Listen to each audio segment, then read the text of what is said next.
Ketika tentara marinir Amerika sebanyak 19.000 pasukan dideploy di Port of Darwin di Australia, maka pejabat militer Indonesia heran lalu bertanya kepada pihak Amerika apa maksudnya marinir dengan sejumlah tentara segitu besar ada di pangkalan militer Amerika di Australia. Maka jawaban Amerika saat itu adalah untuk menjaga-jaga jika ada perang di Laut Cina Selatan dengan Cina. Dan pejabat Indonesia pun senang mendapat informasi tersebut. Ternyata hal ini membuat pengamat pertahanan internasional bingung. Kok pejabat tersebut senang sih? Apa dia nggak paham ya? Apa mungkin karena mindsetnya pejabat tadi tentara itu di mana-mana sama dengan bentuk kemiliteran di negaranya. Padahal tentara di Cina dan tentara di Amerika beda bentuknya karena misi, visi bernegaranya dan tentaranya beda di setiap negara. Tentara bukan hanya pertahanan, namun tentara di zaman modern mengerti apa itu perang non-kombatan. Juga sebagai penjaga pertahanan, kita harus paham formasi di setiap negara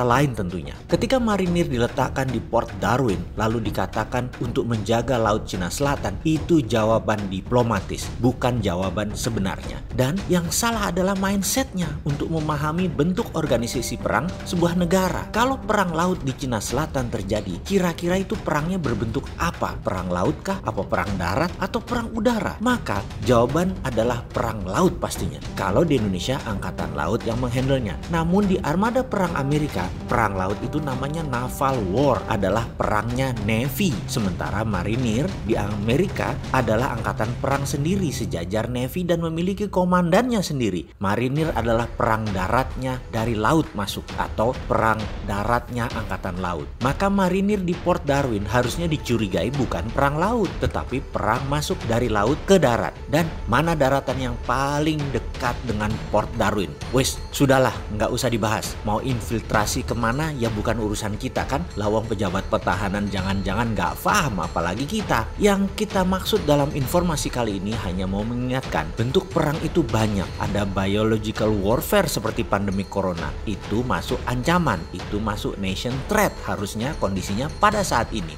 Ini semua kalau mengerti tata titis bernegaranya yang setiap saat selalu tumbuh sesuai zamannya. Kalau mikirnya dan mindsetnya masih kayak zaman revolusi, ya berat bernegara. Apalagi saat ini Cina membangun angkatan perang baru untuk mengcounter angkatan perang ke-6 Amerika. Amerika Cina itu membangun angkatan perang apa sih? Saat ini Amerika membentuk angkatan perang ke-6, angkatan perang luar angkasa. Hal ini disahkan oleh Trump dengan menandatangani undang-undang yang melegalkan Pentagon untuk menyiapkan pasukan untuk melakukan perang di luar angkasa. Ini adalah angkatan militer ke-6 dari Kementerian Pertahanan Amerika Serikat. Setelah angkatan darat, laut, udara, marinir, dan Coast Guard penjaga pantai, militer Amerika tidak pernah buat angkatan baru dalam 7 dekade terakhir. Angkatan luar angkasa ini merupakan wujud dari ambisi Amerika menguasai dunia yang tertera dalam Undang-Undang Pertahanan Nasional Amerika. Ketergantungan pertahanan pada kemampuan berbasis luar angkasa semakin berkembang, dan saat ini luar angkasa telah berevolusi menjadi domain perang tersendiri. Angkatan luar angkasa Amerika akan melindungi kepentingan nasional Amerika dengan fokus tunggal pada antariksa.